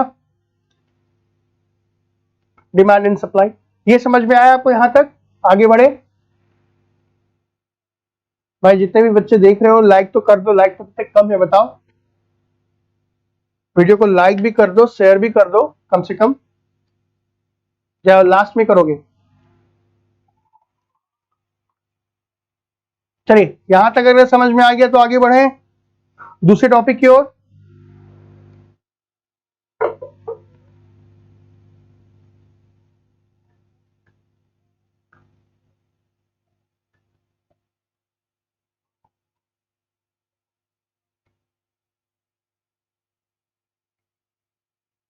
क्या लिखा कि एक बात समझ में नहीं आया सर, एनिमल के केस में काऊ के पास खुद का एग होता है, ठीक है, तो उसे एग को फर्टाइज करने के लिए ओनली स्पर्म की जरूरत पड़ेगी, तो सर एम्ब्रायो ट्रांसफर की जरूरत काऊ के केस में क्यों पड़ी? बताया तो बच्चे, देखो एक गाय और एक बैल, ठीक है, तो जब वो आपस में क्या कर रहे हैं, जब आपस में उनका हमने क्रॉस कॉम्बिनेशन कराया तो उससे एक ही तो बच्चा पैदा होगा। लेकिन भाई हमारे पास टाइम कहाँ है, जनसंख्या तेजी से बढ़ी है, तो अब मेरी बात सुनो, ध्यान देना कि हमने क्या किया कि एक भाई खुद का स्पर्म होता है, खुद का एग हुआ, ठीक है, हमने उस स्पर्म से एक जाइगोट ही तो बनाएंगे ना, हमने एक ब्लास्टोसिस बना लिया, लेकिन मैं ये बात कर रहा हूं कि हमने उस एक ब्लास्टोसिस को निकाल करके लैब में हमने निकाल करके उसी अच्छी क्वालिटी के क्या कर लिया, स्पर्म को उस स्टेम सेल को अलग अलग करके, और सारा मतलब हमने केवल एक गाय और एक बैल से जो हमने ब्लास्टोसिस लिया था, उस ब्लास्टोसिस को हमने लैब में बहुत सारा तैयार कर लिया, और बहुत सारा तैयार करने के बाद हमने निम्न क्वालिटी की जो गाय होंगी ना उसमें ट्रांसफर कर दिया। मान लो हमें 10 गाय है, तो 10 गाय को प्रेग्नेंट होने के लिए 10 बैल का स्पर्म भी तो चाहिए, या 10 बैल तो चाहिए, या स्पर्म डाल के कर देंगे। लेकिन आसानी से हम क्या कर सकते हैं, जब हमारे पास तकनीकी है कि कम समय में हम बहुत सारे जानवर पैदा कर सके, तो क्या दिक्कत है इसमें? बोल सकते हो। Thank you. वर्तमान में हरियाणा करनाल में, हाँ बिल्कुल सही है। Thank you so much Anjali. ये समझ में आ गया आपको? अगर ये समझ में आ गया तो चलिए आगे बढ़ते हैं। आप में से बहुत लोग कंफ्यूज हो कि इन विट्रो फर्टिलाइजेशन आईवीएफ करेंगे क्या सर, आईवीएफ क्या होता है? तो चलो मैं आपको पहले बता ही देता हूं कि आईवीएफ क्या होता है। तो आईवीएफ आईवीएफ दो होते हैं भाई साहब, पेपर सुन लो। आईवीएफ इन विवो फर्टिलाइजेशन को भी कहते हैं और आईवीएफ इन विट्रो फर्टिलाइजेशन को भी कहते हैं। तो दोनों में क्या अंतर होता है, चलिए इसको समझ लेते हैं पहले। तो सबसे पहले हम बात करते हैं इन विवो फर्टिलाइजेशन। तो इन विवो का मतलब क्या होता है, पहले ये देखो। इन विवो का मतलब होता है अंदर, अंदर। और फर्टिलाइजेशन का मतलब क्या होता है, प्रजनन। प्रजनन तो होता है हिंदी में, प्रजनन शायद रिप्रोडक्शन को कहते हैं क्या? फर्टिलाइजेशन हिंदी में क्या कहते हैं यार, मैं भूल गया। फर्टिलाइजेशन क्या कहते हैं हिंदी में फर्टिलाइजेशन को, फटाफट जल्दी से बताएं। तो ये शरीर के अंदर, इन विवो का मतलब क्या होगा, इन विवो फर्टिलाइजेशन का मतलब शरीर के अंदर फर्टिलाइजेशन। किसके अंदर? शरीर के अंदर फर्टिलाइजेशन। तो इन विवो कैसे होता है, क्या होता है, आगे बढ़ते हैं। देखो इन विवो फर्टिलाइजेशन, ये पूरा डेफिनेशन छोड़ो। देखो ये पूरा का पूरा जो आप देख रहे हो, ये एक फीमेल का मेन सेक्स ऑर्गन है, ठीक है, मेन सेक्स ऑर्गन और भी पार्ट्स हैं इसमें। सर इसी तरह ट्रांसजेनिक या संक्रमित, क्या बोलना चाह रहे हो? जब नेचुरल तरीके, निषेचन, हाँ निषेचन बोल सकता है, फर्टिलाइजेशन नहीं बोल सकते। फर्टिलाइजेशन उपजाऊ नहीं, निषेचन बोल सकते हैं। ये अच्छा था। तो प्रजनन का मतलब तो कुछ अलग ही होता है। तो देखो यहाँ पे ये ओवरी है। ओवरी को हम क्या बोलते हैं हिंदी में? ये जो है आपका, ये आपका यूट्रस है, ये एक बच्चादानी है,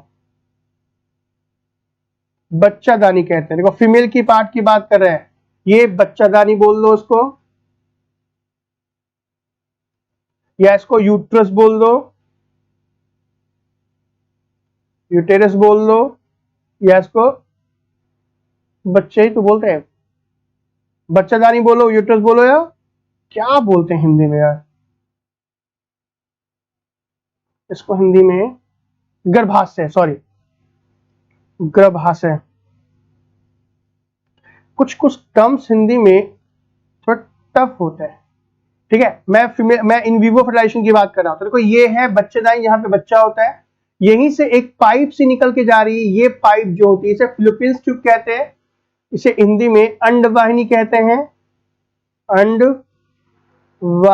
कहते हैं, ठीक है। और ये जो पोर्शन देख रहे हो इसे कहते हैं ओवरी, यानी कि अंडाशय, अंडाशय, ओके, ये है अंडाशय। अब क्या होता है कि ओवरी से जब अंडा निकलता है, तो ये अंडा निकलने के बाद ये जो अंडवाहिनी देख रहे हो, इस अंडवाहिनी में जाने लगता है। और अंडवाहिनी में जाने के बाद जब रिलेशन बनता है, जब इंटरकोर्स होता है, जब सहवास की प्रक्रिया होती है, तो इसी बच्चादानी से होते हुए स्पर्म जो है इस फिलिपींस ट्यूब में आता है। और फिलिपींस ट्यूब में आने के बाद ये जो एग निकला है, इस एग से जब स्पर्म का फर्टिलाइजेशन होता है, निषेचन होता है, तब क्या बनता है, जायगोट बनता है। तो ध्यान रखना, इन विवो फर्टिलाइजेशन किसे कहते हैं कि जब प्राकृतिक तरीके से महिला के शरीर में एग कोशिका और स्पर्म सेल आपस में फिलिपींस ट्यूब में क्या करते हैं, निषेचित होते हैं। तो यह प्रक्रिया क्या कहलाती है, यह प्रक्रिया कहलाती है आपका in vivo fertilisation, in vivo fertilisation, ठीक है। तो इन विवो फर्टिलाइजेशन की बात हम कर रहे थे। आप में से जितने भी लोग इंग्लिश मीडियम के हैं वो एक बार देख सकते हो, ये पूरा का पूरा ये डेफिनेशन क्या कर सकते हैं, जब प्राकृतिक तरीके से महिला के शरीर में, ठीक है, फिलिपींस ट्यूब यानी कि अंडवाहिनी में अंडाणु और स्पर्म आपस में फर्टिलाइजेशन करते हैं, निषेचित होते हैं, तब यह प्रक्रिया इन विवो फर्टिलाइजेशन कहलाती है। एक शब्दों में और सरल शब्दों में सुनो कि जब शरीर के अंदर अंडाणु और शुक्राणु निषेचित होते हैं तो यह प्रक्रिया इन विवो फर्टिलाइजेशन कहलाती है। Is that clear? तो सर इन विट्रो फर्टिलाइजेशन क्या बोलते हैं? तो इन विट्रो का मतलब होता है बाहर। विट्रो का मतलब क्या होता है? बाहर। बाहर नहीं, बाहर। मैं भी मतलब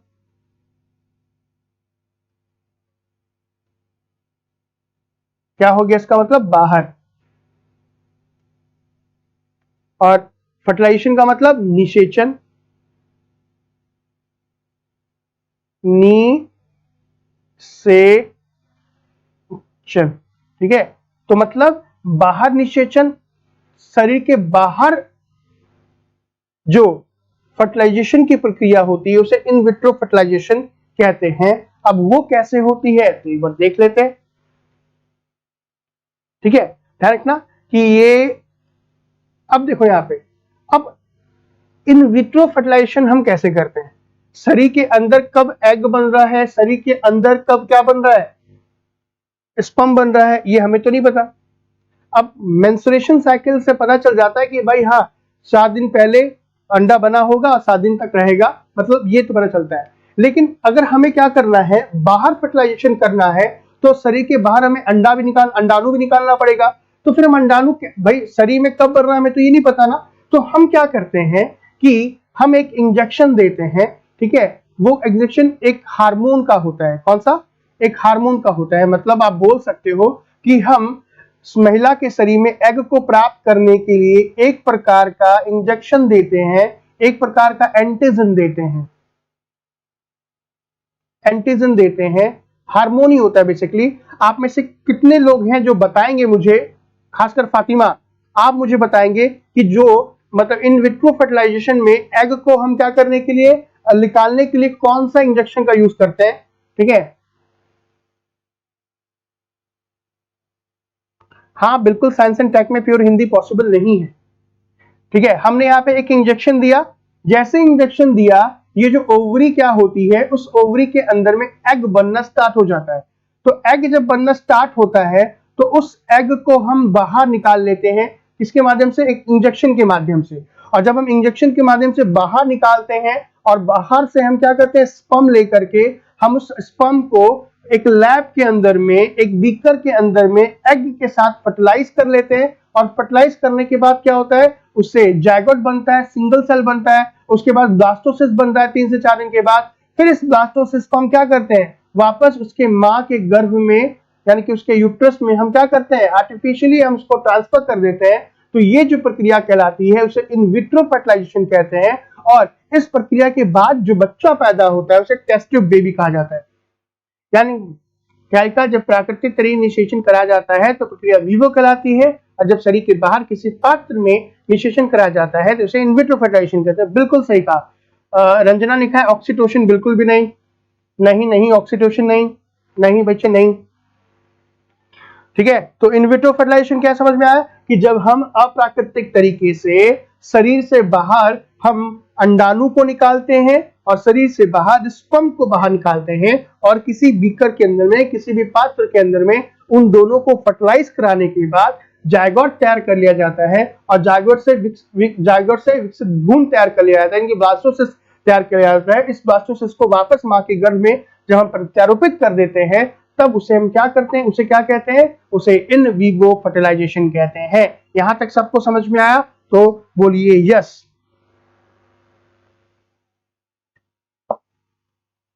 यहां तक समझ में आया तो आप इसको यस बोलिए, क्योंकि फिर इसके बाद मैं आपको जो बताने वाला हूं वो थोड़ा करंट से रिलेटेड चीजें बताने वाला हूं। एस्ट्रोजन नहीं, नहीं,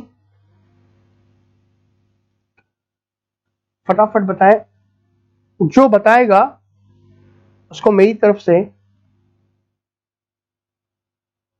अब तो नेट पे थे तो कोई बना लेगा। एस्ट्रोजन हार्मोन नहीं बच्चे, नहीं। एस्ट्रोजन हार्मोन से तो क्या ये एग डेवलप होता है, मेरी बात सुनना, जो एग डेवलपमेंट के लिए एस्ट्रोजन हार्मोन रिस्पॉन्सिबल होता है, बट इस एग को बनाने के लिए भाई ओवरी को कैसे बताएगा किसे बनाना है? ओवरी क्या करती है, ओवरी एस्ट्रोजन निकालती है, इससे एग डेवलपमेंट होता है। भाई FSH हार्मोन जिसको बोलते हैं फॉलिकल स्टिमुलेटिंग हार्मोन, FSH, ये हार्मोन ध्यान दीजिएगा, ये जो हार्मोन है, ये हार्मोन क्या करता है, आपके ओवरी को बताता है कि भाई ओवरी FHS मैं आ गया हूं, अब तुम एस्ट्रोजन बनाओ। तो जब फिर ओवरी एस्ट्रोजन निकालती है, जब एस्ट्रोजन निकालती है तब ये एग बनना स्टार्ट करता है। ठीक है, हाँ बिल्कुल प्रेरणा, FHS hormone follicle stimulating hormone से पता चलता है ओवरी को कि एग बनाना है। ठीक है, यानी कि अब एस्ट्रोजन ऐसे नहीं बनेगा, ओवरी ऐसे नहीं बनाएगी जब तक FSH उसके पास नहीं आएगा। बायो के स्टूडेंट को पता होगा, चलो आपको पता होना चाहिए क्योंकि पेपर में क्वेश्चन आता है। तो अब यहाँ पे इनविट्रो फर्टिलाइजेशन समझ में आ गया। अभी मेरे बात ध्यान सुनेंगे कि ये जो हमने क्या किया, ये जो एग हमने मतलब हमने किसी महिला जिस भी महिला है उसको निकाल लिया, एग ले लिया, एग लेने के बाद स्पर्म से फर्टिलाइज कर लिया और फर्टिलाइज करने के बाद यहाँ ब्लास्टोसिस बना लिया। अब ये जो ब्लास्टोसिस देख रहे हो, अब अगर हम जिसका अंडा लिया गया है, मतलब जिस महिला का एग लिया गया है, अगर उसी के शरीर में डाल देंगे, ठीक है, तब तो क्या होगा, वो उन्हीं का बच्चा कहलाएगा। लेकिन मान लो कि अब ये महिला जिसका एग है वो नहीं चाहती है कि भाई ये बच्चा मेरे अंदर पैदा हो, तो अगर हम किसी दूसरी महिला के शरीर में अगर ये एम्ब्रायो डाल देंगे तो ये जो प्रोसेस होता है उसे ही किराए की कोख यानी कि सरोगेसी कहते हैं। जब से पढ़ाना शुरू किया सब आसान लग रहा है। थैंक यू बच्चे। फॉलिकल बिल्कुल प्रेरणा, थैंक यू सो मच मैंग। ठीक है, तो ये देखो, अभी थोड़ा सा हम आगे बढ़ जाते हैं कि भाई सरोगेसी की बात की जाए, सरोगेसी क्या होता है। तो देखो सरोगेसी का मतलब क्या होता है कि जब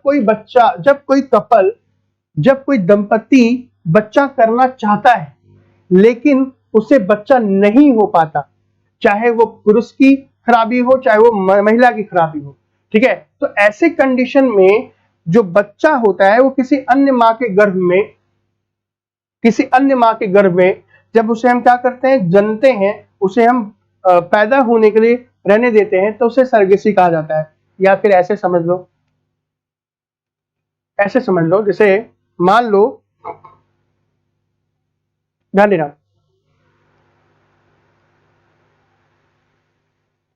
जैसे ये एक महिला है,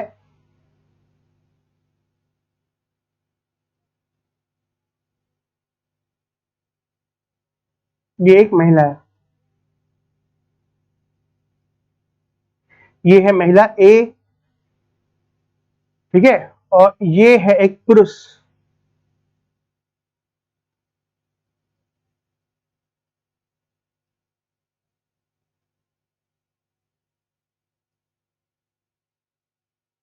ठीक है, ये है बी।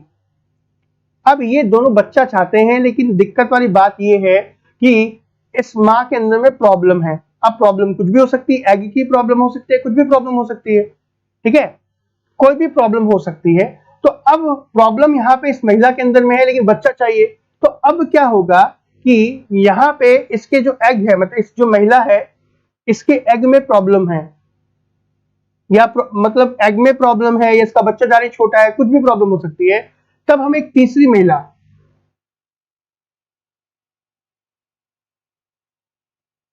ये तीसरी महिला है, ठीक है,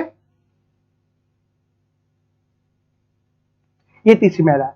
हमने क्या किया, ध्यान देना, हमने क्या किया, ये जो महिला देख रहे हो, हमने इसका एग ले लिया, ये ले लिया एग,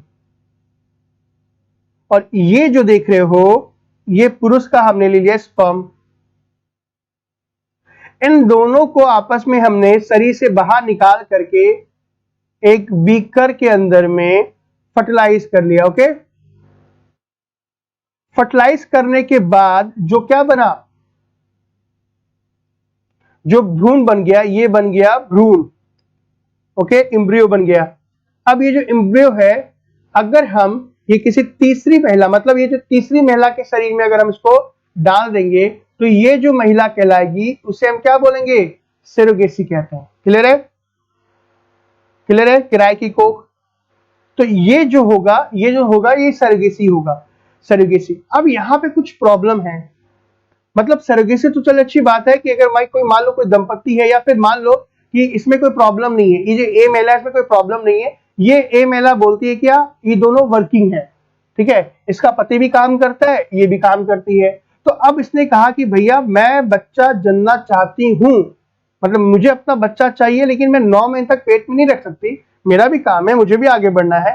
तो पति ने कहा कि कोई बात नहीं, मटेरियल तो हम दोनों का ही होगा, लेकिन हम क्या करते हैं किसी तीसरे को पकड़ लेते हैं, और किसी तीसरे को पकड़ेंगे तो बच्चा जो होगा, ये जो बच्चा होगा अपना बच्चा इससे होगा और इसके बाद ये बच्चा हमारा हो जाएगा और इसके एवज में हम इसको कुछ पैसा दे देंगे। तो भाई ऐसा भी चल रहा था। या फिर ऐसा हो सकता है कि मान लो कि इसमें कोई प्रॉब्लम हो या प्रॉब्लम कुछ भी हो, जब हम किसी तीसरी महिला के शरीर के अंदर में किसी भी रियल दंपत्ति के बच्चे को जनेंगे तो इसे हम सरोगेसी कहेंगे। अब सरोगेसी में बहुत सारी प्रॉब्लम्स हैं, ठीक है, बहुत सारी प्रॉब्लम्स है। वो प्रॉब्लम्स क्या है, ध्यान से सुनेगा कि भाई ये सब प्रोसेस को करने के लिए, जैसे मान लो ये जो प्रोसेस कर रहा है, इस प्रोसेस के लिए क्या ये खुद तो करेंगे नहीं, किसी ना किसी डॉक्टर की आवश्यकता होगी। तो डॉक्टर क्या करता है, इस सब प्रोसेस के लिए एक मोटी पूंजी लेता है। तो कहीं ना कहीं डॉक्टर को इस पूरे के पूरे खर्चे के लिए, मतलब इस पूरे के प्रोसेस के लिए मोटा पैसा मिलता है, तो वो जानबूझ के बोलता है कि नहीं हमें सरोगेसी कर लो। या फिर ये बोल सकते हो कि ये जो किराए की जो कोख जो ये जो लेडीज है इसे भी पैसा मिल रहा है, इससे भी मजा आ रहा है, तो ये क्या कर रही है साल भर में एक बार कर ली, फिर दूसरे साल में किसी को बच्चा, फिर तीसरे साल में किसी को बच्चा।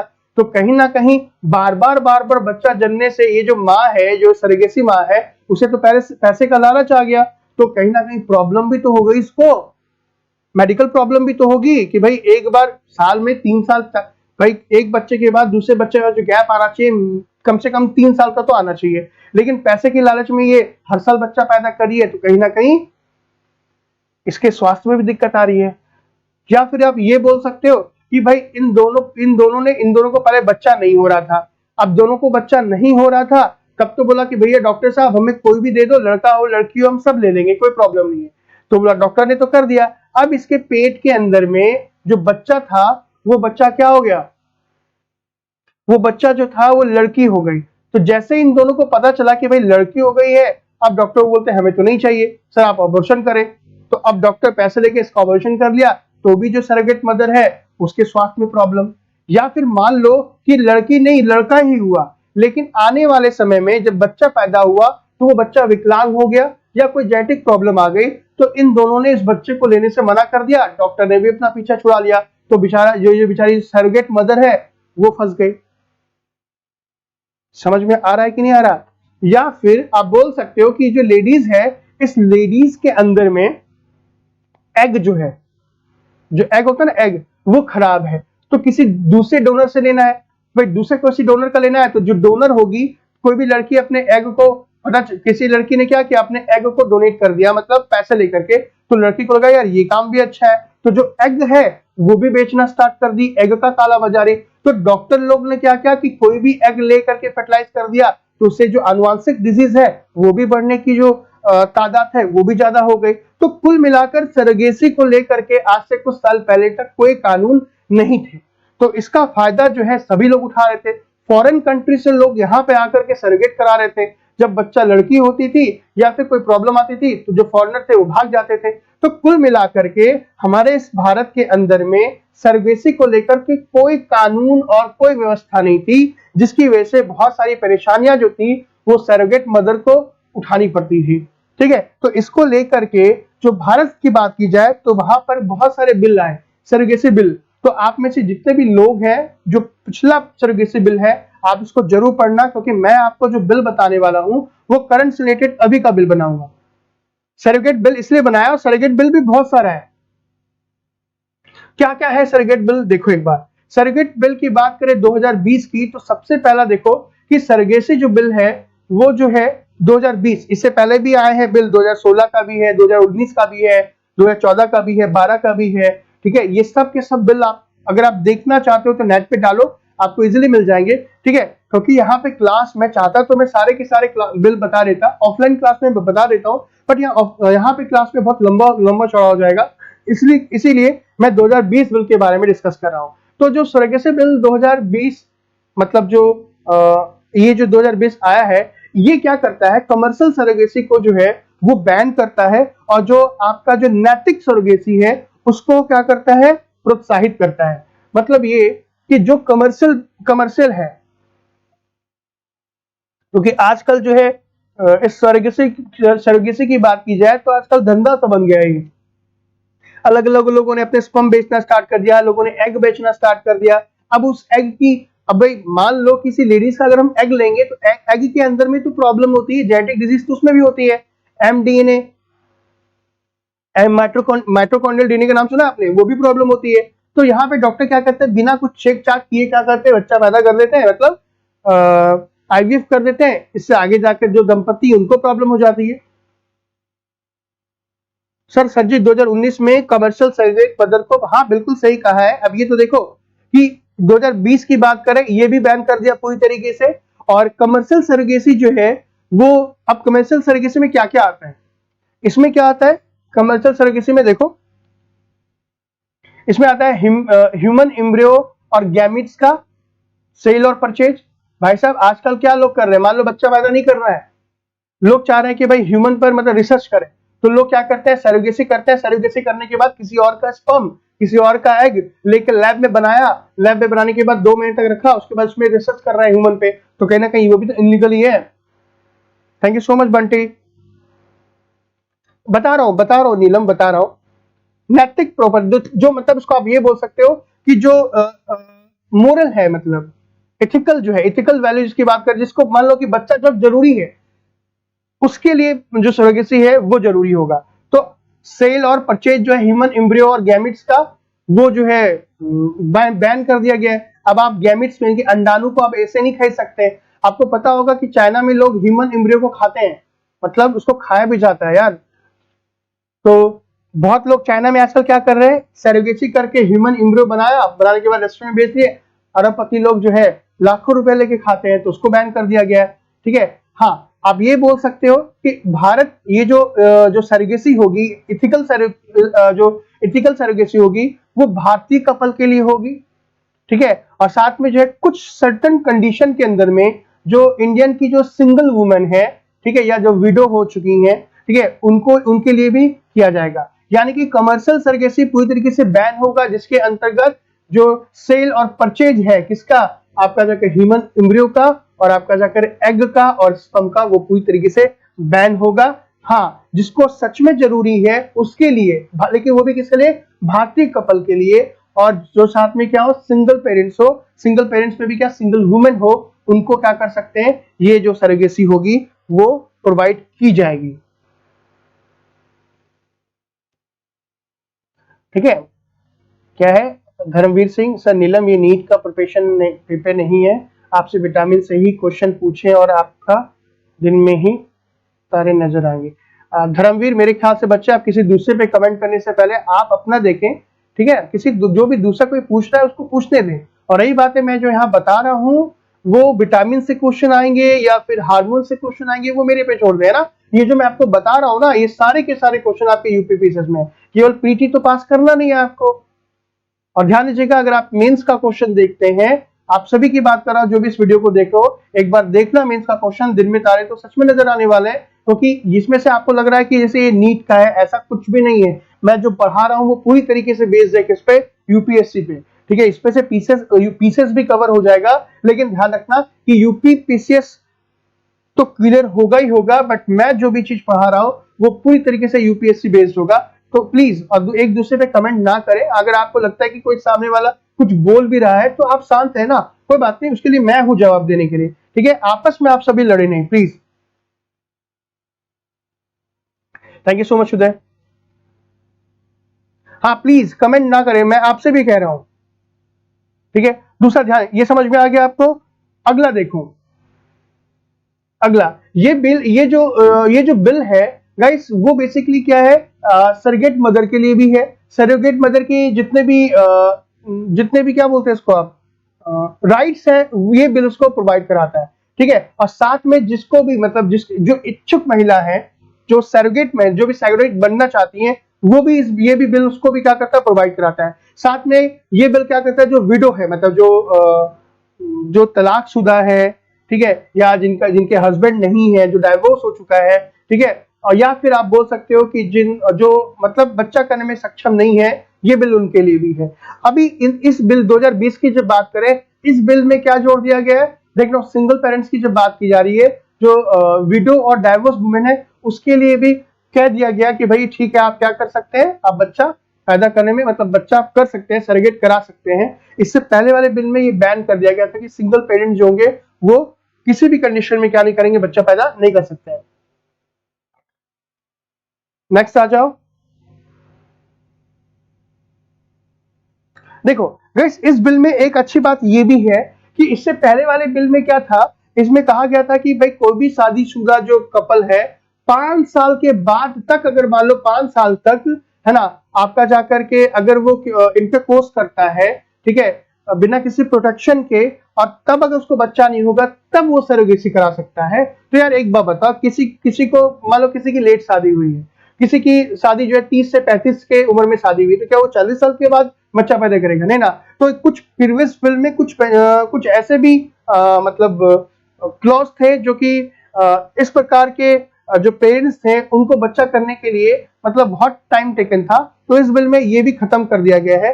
इस बिल में ये कह दिया गया कि भाई सच में जिसको नीड है वो डॉक्टर क्या करेगा, बताएगा कि हाँ भाई ये चीजें हैं, ये आप बच्चा सच में आप नहीं कर सकते, तब आप सरोगेसी करा सकते हो। ठीक है। दूसरा गाइस, और इससे पहले जो था इसमें ये भी खत्म कर दिया। पहले बिल में क्या था कि उन्होंने कहा था कि जो सरोगेट मदर होगी वो उस कपल के रिलेटिव ही होगी, कि भाई मान लो कि कपल का रिलेटिव नहीं हुआ तो क्या वो बच्चा पैदा ना करे? ये भी तो कुछ क्लाउज गलत थे ना। तो ये जो रिक्वायरमेंट था, पिछला जो बिल था उसमें ये जो कहा गया था कि सरोगेट करने के लिए जो सरोगेट मदर को उस कपल का क्या होना चाहिए, रिलेटिव ही होना चाहिए, ये क्लास को भी हटाने की क्या की है, मतलब हटाने के बारे में बताया गया है कि नहीं, सरोगेट कोई भी हो सकता है। ठीक है। अब जो जेन्युइन कपल है, जो जेन्युइन नीड है, उसके लिए सरोगेट कोई भी हो सकता है, कोई प्रॉब्लम नहीं है। ठीक है। और इस बार क्या कर दिया गया, जो सिंगल वुमेन है, यानी कि जो विडो है और जो उनका डाइवोर्स हो चुका है, वो भी क्या कर सकते हैं, सरोगेट करा सकते हैं, क्योंकि इसके पिछले वाले बिल में ये इस पर बैन था।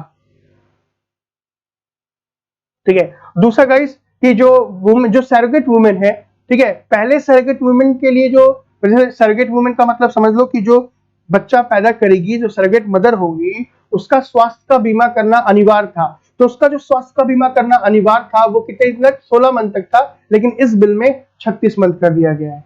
ठीक है। और जो जो वुमेन जो है, मतलब जो करा सकते हैं, सरोगेट जो करा सकते हैं, उनकी एज कितनी होनी चाहिए? जो जो इंडियन कपल होंगे, जिनमें से जो फीमेल की एज होगी वो 23 से 50 वर्ष तक हो सकती है, और जो मेल होंगे उनकी 26 से 55 वर्ष तक हो सकती हैं। और ध्यान दीजिएगा कि जो सरोगेसी है वो केवल और केवल इंडियन कपल ही करा सकते हैं, इसके अलावा बाहर के कपल नहीं करा सकते। ठीक है। और ध्यान दीजिएगा गाइस, जो भी आपके इच्छुक कपल होंगे, ठीक है, बच्चा होने के बाद किसी भी कंडीशन में, चाहे वो बच्चा क्या हो, लड़का हो या लड़की हो, उनको उनको रखना ही पड़ेगा। और वो जो बच्चा होगा उनको जो भी जो भी राइट्स मिलेंगे वो नेचुरल बच्चे के जैसे मिलेंगे, मतलब उस बच्चे के साथ कोई भेदभाव नहीं होगा। और खासकर, और ये जो बिल है गाइस, ये क्या करती है, जितने भी सरोगेट क्लिनिक होती हैं इंडिया के अंदर में, उन सभी पे क्या करता है, उन सभी पे कंट्रोल भी रखेगा, इस बात का भी ख्याल रखेंगे। ठीक है। तो गाइस, आज के लिए हम क्लास को यहीं पे रखते हैं। आई होप कि आपको ये क्लास समझ में आई होगी। कल हम बात करेंगे ART टेक्नोलॉजी, ART के बारे में, असिस्टेड रिप्रोडक्टिव टेक्नोलॉजी के बारे में। आई थिंक आपको समझ में आ गया हो। दरअसल mDNA do not affect genetic condition. देखो, ये जो mDNA की बात कर रहे हैं धर्मवीर, कल मैं आपको बताऊंगा कि mDNA क्या होता है, क्या टेक्निक है, कितने तरीके से बनाई जाती है अच्छे तरीके से। तो आज की क्लास हम यही रखते हैं। कोई सवाल हो अगर आपकी क्लास से तो फटाफट जल्दी जल्दी पूछे, मैं आगे बताऊंगा। फटाफट जल्दी जल्दी क्वेश्चन पूछ सकते हैं।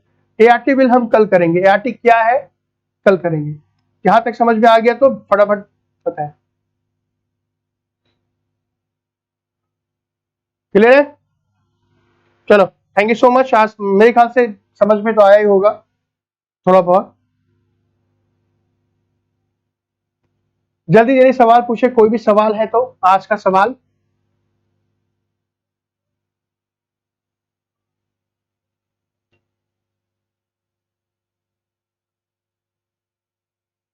कोई भी सवाल नहीं? Thank you so much sir, बहुत thank you so much Mayuri. देखो बहुत सारी चीजें हैं, जैसे ये सब जो मैं बता रहा हूँ ये मैं बेसिक क्लियर कर रहा हूँ आपका, साथ में करंट को भी ले रहा हूँ। खाली मैं करंट पढ़ाऊंगा तो बच्चे बिल्कुल भी समझ नहीं आएगा, मैं जेन्युइन तरीके से कह रहा हूँ आपको। और आप में से जितने भी लोग हैं, मतलब ठीक है कमेंट करें बट किसी दूसरे पे कमेंट ना करें, उससे क्या होता है ना कि आपस में फिर आप लोग इकट्ठे सो जाओगे, एक दूसरे से दुश्मनी, क्या फायदा। ऑनलाइन है आप सभी। Thank you so much Saumya Singh, thank you. तो आई थिंक आप सभी को समझ में आ गया, कोई क्वेश्चन नहीं है आप सभी के। चलो ठीक है, क्वेश्चन नहीं रहने चाहिए। तो चलिए आज के लिए इतना रखते हैं, कल वापस मिलते हैं, कल की क्लास में एआरटी के बारे में बात करेंगे। और हम बात करेंगे कल जैसे जो जेनेटिक डिजीज होती है वो क्या होती है। कल की क्लास और भी इंटरेस्टिंग होने वाली है, क्योंकि बिल के बारे में बताऊंगा, और जो प्रोसेस जो ये जो जैसे मान लो सरेगेसी करते हैं, तो सरेगेसी में कैसे कैसे करते हैं, इन विट्रो फर्टिलाइजेशन होता है, उसमें कौन कौन से टर्म होते हैं, किन किन तकनीकों का उपयोग किया जाता है, कल मिलेंगे। Thank you so much guys, bye bye, take care. Like जरूर कर देना। हाँ